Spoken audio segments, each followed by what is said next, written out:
Salut à tous, mon nom c'est LJ et bienvenue sur ma chaîne Assurer son avenir. Dans la vidéo d'aujourd'hui, j'ai décidé de vous parler de comment devenir millionnaire en investissant dans l'immobilier. Si vous avez constaté, il y a une communalité très commune, les millionnaires et les gens qui réussissent dans leur vie. Et cette communauté-là est généralement basée sur le fait qu'ils investissent aussi massivement dans l'immobilier. Ce qu'on appelle dans d'autres pays, plus particulièrement ici aux États-Unis, le real estate. Et cela est valable partout dans le monde, que ce soit aux États-Unis, au Canada, en Europe, en Afrique. Beaucoup de millionnaires et des gens qui réussissent encore ont une fortune dans l'immobilier. Car posséder l'immobilier vous permet non seulement d'obtenir des revenus passifs chaque fin du mois, et ceci est vrai presque dans tout le monde entier, au fil du temps, la valeur de l'immeuble ou bien de la maison que vous avez payé augmente. Parfois ça double, parfois ça triple. Il est bien vrai que pendant les temps de récession, la valeur diminue, mais au fil du temps, la valeur de cet immeuble-là aussi augmente toujours. Je ne sais pas si vous pouvez trouver des endroits dans le monde entier d'où, il y a 20 ans, une maison coûtait peut-être 100 000 euros ou bien 100 000 dollars et à nos jours, ça coûte encore le même montant. Et c'est pareil aussi pour les loyers, parce que les loyers, au fil du temps, augmentent.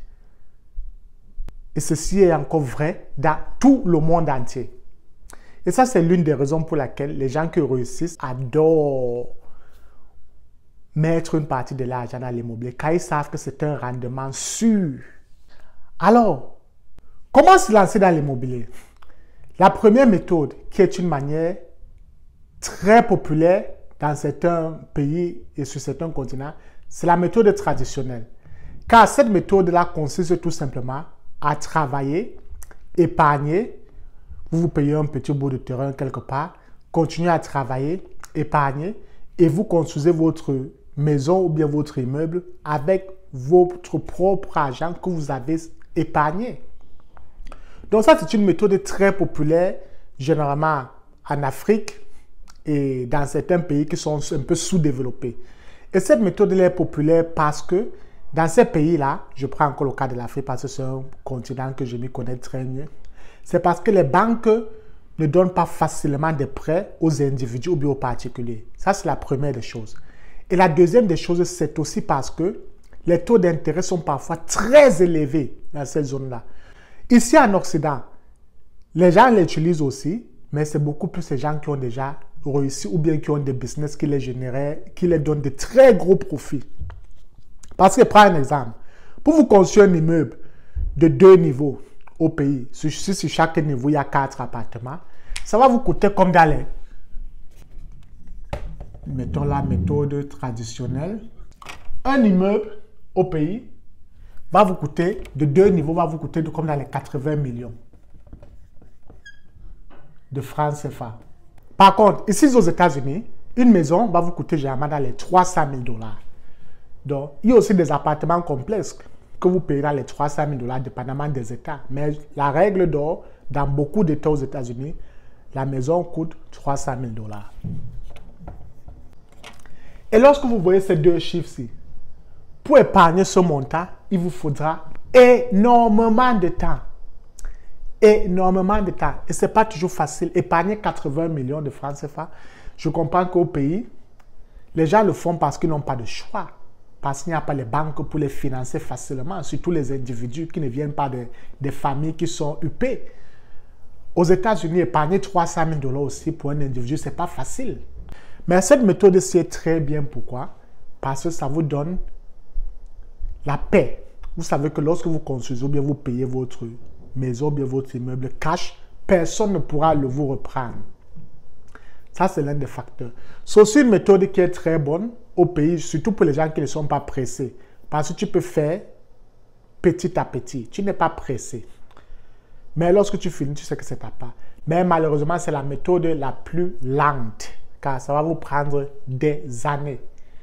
La deuxième méthode, qui est une méthode très populaire ici aux États-Unis, c'est lorsque les gens payent des investissements locatifs, les banques vous demandent une caution de 20 à 25%. Beaucoup de gens aux États-Unis utilisent cette méthode.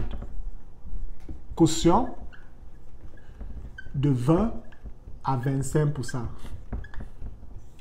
Donc, vous n'avez pas besoin d'attendre, je ne sais pas, quelques années pour épargner ces 300 000. Comme je dis encore, une maison, en général, coûte 300 000 $. 300 000 $. Donc, lorsque vous regardez 20 à 25%, ça va vous faire 60 000 $ qu'il vous faudra épargner. Et il y a des gens qui ont de très bons boulots pour qui épargner 60 000 $ n'est pas très dur. Donc, leur objectif, c'est parfois de payer une maison, peut-être toutes les années. Et ils font ça pendant 5 ans. Au bout de 5 ans, ils ont 5 maisons. Il y a aussi des États où les maisons sont très moins chères. Il y a des États comme Oklahoma, Detroit, d'où vous pouvez vous payer une maison à 100 000, 80 000. Donc, lorsque les maisons sont moins chères dans ces États, mettre 20%, c'est très facile. Dans les États où les maisons sont 100 000, vous n'avez que besoin de 20 000 $. Et c'est ce que beaucoup les gens, les Américains font, surtout les Américains qui vivent dans les États dont le prix de vie est très moins cher. Parce que quand vous prenez un État comme New York, pour payer une maison, il vous faut 500 000. Quand vous prenez un État comme DC, pour payer une maison, il vous faut généralement 400 000. Quand vous prenez les États comme Californie, pour payer une maison que vous allez dire que c'est un investissement locatif, il vous faut 800 000. Donc cette méthode-ci est une très bonne méthode, surtout lorsque vous vivez dans les États qui sont très moins chers. Il y a une troisième méthode que les gens qui vivent dans les États chers utilisent. Et ça, cette méthode-là, ça c'est troisième, premier, deuxième, c'est qu'ils payent tout simplement leur résidence personnelle.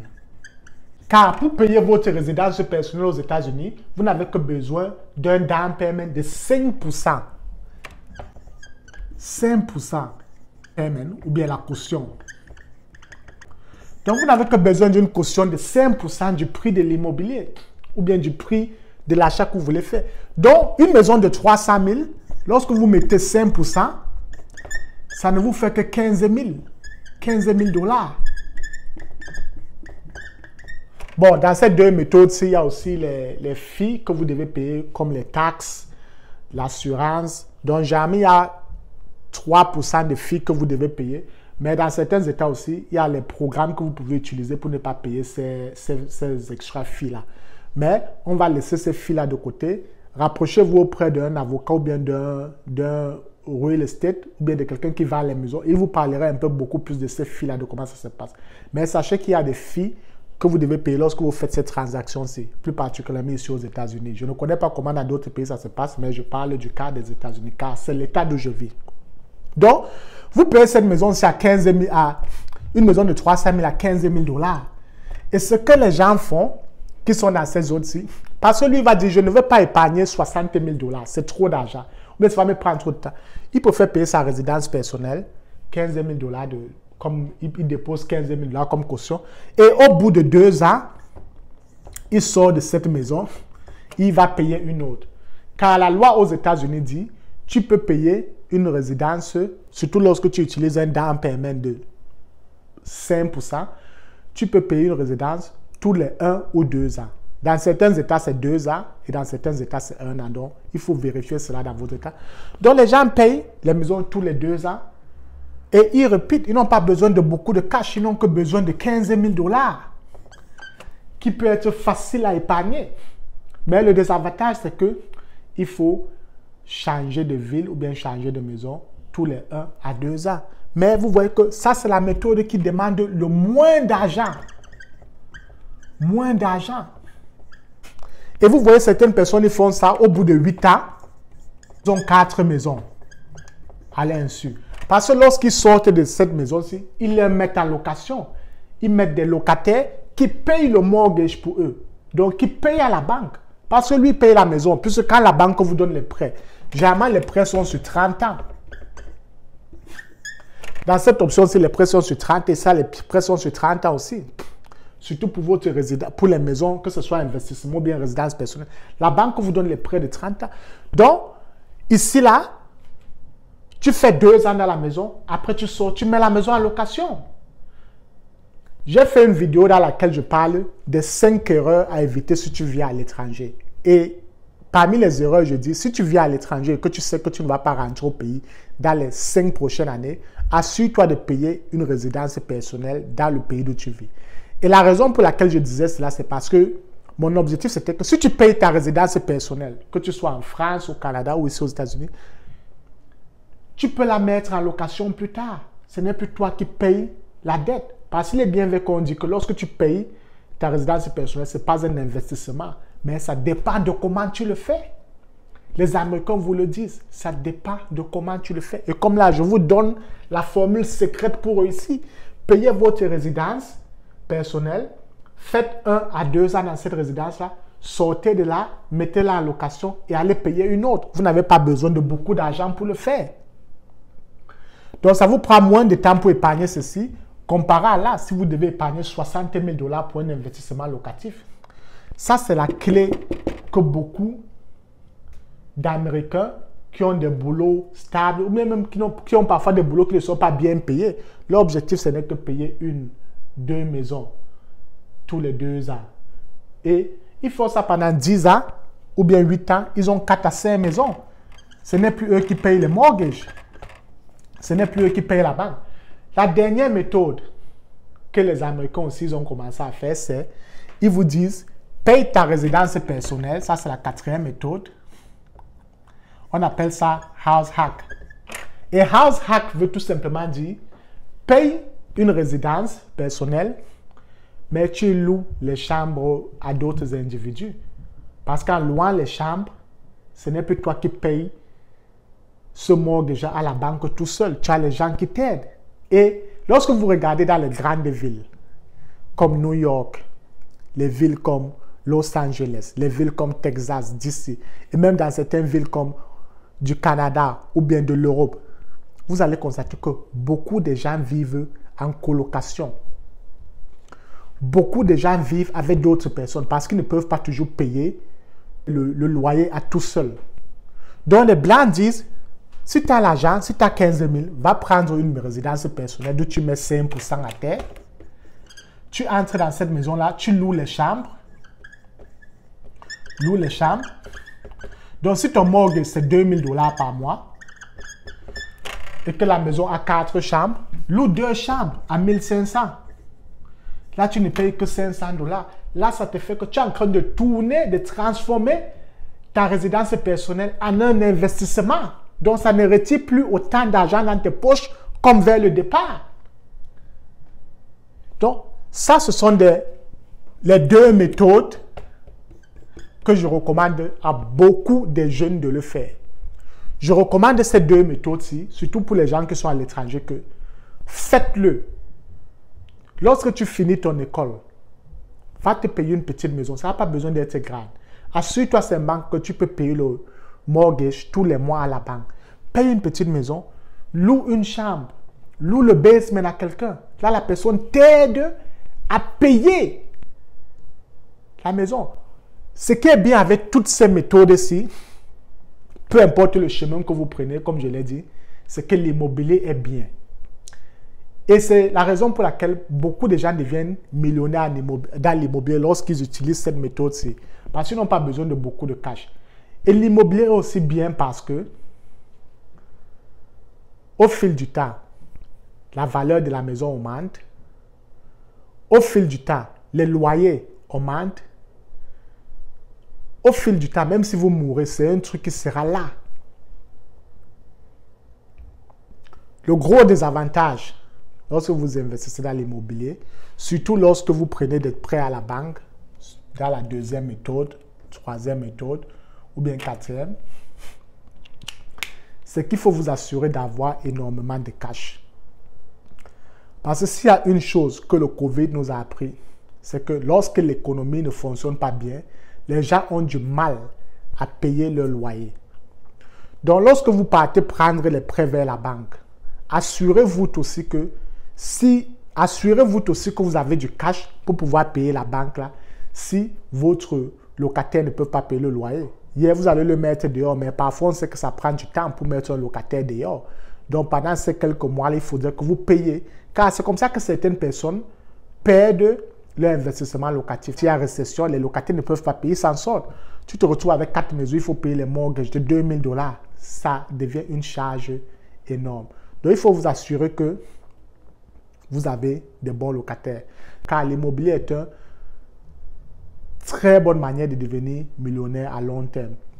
Parce que, comme je l'ai dit, la valeur de ta maison, partout dans le monde entier, la valeur de l'immobilier double. Les loyers augmentent au fil du temps. Et tu restes chez toi, l'argent entre seulement en dormant.